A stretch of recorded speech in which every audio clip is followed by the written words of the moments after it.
ವೀಕ್ಷಕರೇ ನಮಸ್ಕಾರ. ನಾನು ನಿಮ್ಮ ನಾಗರಾಜ್ ಚೋಳೂರ್, ಪ್ರಖ್ಯಾತ ಜ್ಯೋತಿಷಿ, ವಾಸ್ತು ಹಾಗೂ ಸಂಖ್ಯಾಶಾಸ್ತ್ರಜ್ಞರು ಮಾತನಾಡ್ತಾ ಇರ್ತಕ್ಕಂಥದ್ದು. ವೀಕ್ಷಕರೇ, ಇವತ್ತಿನ ಸಂಚಿಕೆಯಲ್ಲಿ ವೃಷಭ ರಾಶಿಯವರ ಸೆಪ್ಟೆಂಬರ್ ತಿಂಗಳ ಗೋಚಾರ ಫಲಾಫಲಗಳು ಮತ್ತು ಪರಿಹಾರಗಳ ಬಗ್ಗೆ ತಿಳಿಸ್ಕೊಡ್ತಾ ಇದ್ದೇನೆ. ವೃಷಭ ರಾಶಿಯವರಿಗೆ ಗುರುಬಲ ಇಲ್ಲ. ಗುರುಬಲ ಇಲ್ಲದಲೇ ಇದ್ದಂಥ ಸಂದರ್ಭಗಳಲ್ಲಿ ವಿದ್ಯಾರ್ಥಿಗಳಲ್ಲಿ ಓದಿನಲ್ಲಿ ಆಸಕ್ತಿ ಎಷ್ಟೇ ಓದಿದರೂ ನೆನಪಿನಲ್ಲಿ ಉಳಿಯಲ್ಲ, ಅಥವಾ ಓದುವಾಗ ಆಸಕ್ತಿ ಇರೋದಿಲ್ಲ, ನಿದ್ದೆ ಬರ್ತಕ್ಕಂಥದ್ದು, ಆಲಸ್ಯ ಆಗ್ತಕ್ಕಂಥದ್ದು, ಇನ್ನಿತರೆ ಸಮಸ್ಯೆಗಳಿಗೆ ಕಾರಣ ಆಗುತ್ತೆ. ಅದಲ್ಲದೆ ಹಣಕಾಸಿನ ಸಮಸ್ಯೆ, ಏನೇ ವ್ಯವಹಾರಗಳನ್ನು ಮಾಡಲಿಕ್ಕೆ ಹೋದರೆ ನೀವು ಅಂದುಕೊಂಡ ರೀತಿಯಲ್ಲಿ ಮುಂದುವರಿಯೋಕ್ಕೆ ಆಗಲ್ಲ. ಮನೆ ಕಟ್ತಕ್ಕಂಥ ವಿಚಾರಗಳಾಗಿರ್ಬೋದು, ವಿವಾಹಾದಿ ಶುಭ ಕಾರ್ಯಗಳಿಗೆ ಸಂಬಂಧಪಟ್ಟ ವಿಚಾರಗಳಾಗಿರ್ಬೋದು, ಹೊಸ ವ್ಯವಹಾರಗಳನ್ನು ಮಾಡಲಿಕ್ಕೆ ಈಗ ನಡೀತಾ ಇರ್ತಕ್ಕಂಥ ಸಮಯ ಅಷ್ಟೊಂದು ಶುಭಪ್ರದ ಅಲ್ಲ. ಆದ್ದರಿಂದ ಈ ಗುರುಬಲದ ದೋಷದ ಪರಿಹಾರಕ್ಕೆ ಗುರುವಾರಗಳಂದು ಸಾಯಿಬಾಬಾ ಮಂದಿರ, ರಾಘವೇಂದ್ರ ಸ್ವಾಮಿ ಟೆಂಪಲ್, ದತ್ತಾತ್ರೇಯರ ಸಾನ್ನಿಧ್ಯ, ವಿಷ್ಣುವಿನ ಸಾನ್ನಿಧ್ಯ, ಈಶ್ವರನ ಸಾನ್ನಿಧ್ಯದಲ್ಲಿ ಹಳದಿ ಹೂವು ಅರ್ಪಣೆ ಮಾಡಿ ಅಥವಾ ಬಿಲ್ವಪತ್ರೆಯನ್ನು ಅರ್ಪಣೆ ಮಾಡಿ ಶ್ರದ್ಧಾಭಕ್ತಿಯಿಂದ ಪೂಜೆಯನ್ನು ಕೊಡಿ. ದೇವಸ್ಥಾನಕ್ಕೆ 12 ಸುತ್ತು ಪ್ರದಕ್ಷಿಣೆ ಆಗ್ತಕ್ಕಂಥದ್ದು ತುಂಬ ಉತ್ತಮ. ಯಾವ ದೇವಸ್ಥಾನದ ಪ್ರದಕ್ಷಿಣೆ ಆಗ್ತಿರ್ತೀರೋ ಆ ದೇವರ ಧ್ಯಾನವನ್ನು ಮಾಡಿ.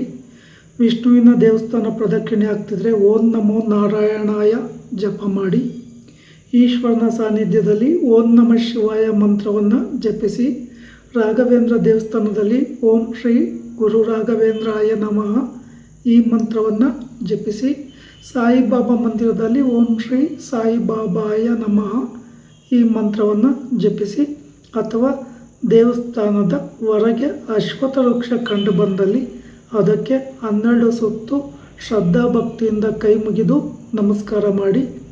ಈ ಸಂದರ್ಭದಲ್ಲಿ ಮೂಲತೋ ಬ್ರಹ್ಮರೂಪಾಯ, ಮಧ್ಯತೋ ವಿಷ್ಣು ರೂಪಾಯ, ಅಗ್ರತೋ ಶಿವರೂಪಾಯ ವೃಕ್ಷ ರಾಜಯತೆ ನಮಃ ಈ ಸ್ತೋತ್ರವನ್ನು ಜಪಿಸಿ. ಎಲ್ಲ ವಿಚಾರಗಳಲ್ಲೂ ವ್ಯವಹಾರಗಳಲ್ಲೂ ತುಂಬ ಎಚ್ಚರಿಕೆಯನ್ನು ವಹಿಸಿ. ಹಾಗೆ ನಿಮ್ಮ ರಾಶಿಗೆ ಸರ್ಪದೋಷದ ಎಫೆಕ್ಟ್ ಸಹ ಇದೆ. ನಿಮ್ಮ ವ್ಯವಹಾರಗಳಲ್ಲಿ ದಿಢೀರ್ ಲಾಭದ ನಿರೀಕ್ಷೆ ಇಟ್ಟುಕೊಂಡು ಸಮಸ್ಯೆಗೆ ಸಿಲುಕಬೇಡಿ. ಉದ್ಯೋಗ ಮಾಡ್ತಕ್ಕಂಥವರು ಕೆಲವು ಸಂದರ್ಭಗಳಲ್ಲಿ ಸಮಸ್ಯೆಯಲ್ಲಿ ಹಣಕಾಸಿನ ಲಂಚದ ಆರೋಪಕ್ಕೆ ಗುರಿಯಾಗಿ ಸಮಸ್ಯೆ ಅನುಭವಿಸುವ ಸಾಧ್ಯತೆಗಳಿದೆ.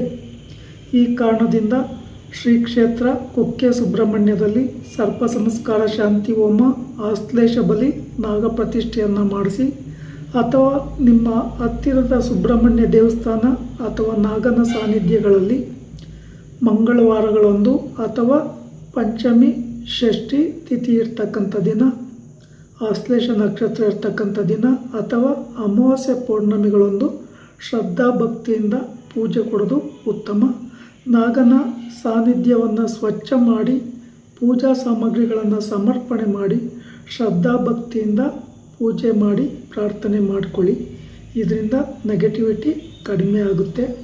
ಇಲ್ಲ ರಾಹು ಕಾಲದಲ್ಲಿ ಮಂಗಳವಾರ, ಶುಕ್ರವಾರ, ಭಾನುವಾರಗಳಂದು ದೇವಿ ದೇವಸ್ಥಾನಗಳಲ್ಲಿ ಕೆಂಪು ಹೂಗಳನ್ನು ಅರ್ಪಣೆ ಮಾಡಿ ನಿಂಬೆಹಣ್ಣಿನ ಹಾರ ಹಾಕಿಸ್ತಕ್ಕಂಥದ್ದು ಅಥವಾ ನಿಂಬೆಹಣ್ಣಿನ ಆರತಿ ಮಾಡಿಸಿ ಶ್ರದ್ಧಾಭಕ್ತಿಯಿಂದ ಪ್ರಾರ್ಥನೆ ಮಾಡ್ಕೊಬೋದು ಬಹಳ ಉತ್ತಮ.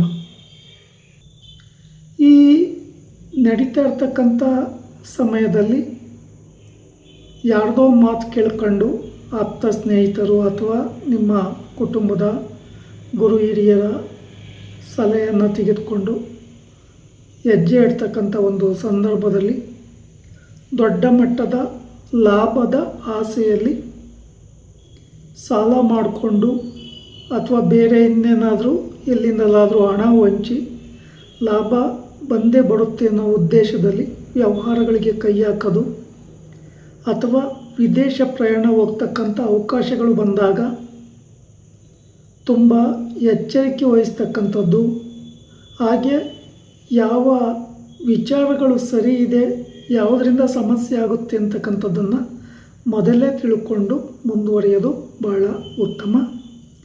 ಯಾಕೆಂತಂದರೆ ಈ ತಿಂಗಳಲ್ಲಿ ನೀವು ಮಾಡೋ ವ್ಯಾಪಾರ ವ್ಯವಹಾರಗಳಲ್ಲಿ ಒಂದು ಥರ ಆರೋಪ ಪ್ರತ್ಯಾರೋಪಗಳು ಬರುವ ಸಾಧ್ಯತೆಗಳಿದ್ದು ಸಮಸ್ಯೆಗಳನ್ನು ಅನುಭವಿಸುವ ಸಾಧ್ಯತೆ ಇದೆ. ಹಾಗಾಗಿ ತುಂಬ ಎಚ್ಚರಿಕೆಯನ್ನು ವಹಿಸಿ ಸಾಧ್ಯ ಆದರೆ ಶನಿ ಭಗವಾನರಿಗೆ ಪೂಜೆ ಕೊಡ್ತಕ್ಕಂಥದ್ದು ಬಹಳ ಉತ್ತಮ. ಎಳ್ಳೆಣ್ಣೆ ಅಭಿಷೇಕ ಮಾಡಿಸಿ, ಎಳುಬತ್ತಿ ದೀಪ ಹಚ್ಚಿ ಪ್ರಾರ್ಥನೆ ಮಾಡಿಕೊಳ್ಳಿ. ಶನಿವಾರ ಯಾವುದೇ ರೀತಿಯ ಹೊಸ ವ್ಯಾಪಾರ ವ್ಯವಹಾರಗಳಿಗೆ ಕೈ ಹಾಕೋದು ಅಷ್ಟೊಂದು ಉತ್ತಮ ಅಲ್ಲ.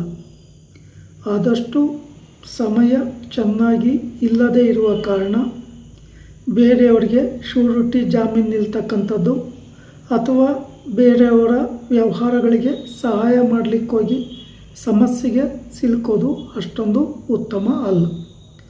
ಈ ಕಾರಣದಿಂದ ತುಂಬ ಎಚ್ಚರಿಕೆ ವಹಿಸಿ ಪರಿಹಾರಗಳನ್ನು ಮಾಡಿಕೊಂಡು ಹೆಜ್ಜೆ ಇಡೋದು ಒಳ್ಳೆಯದು.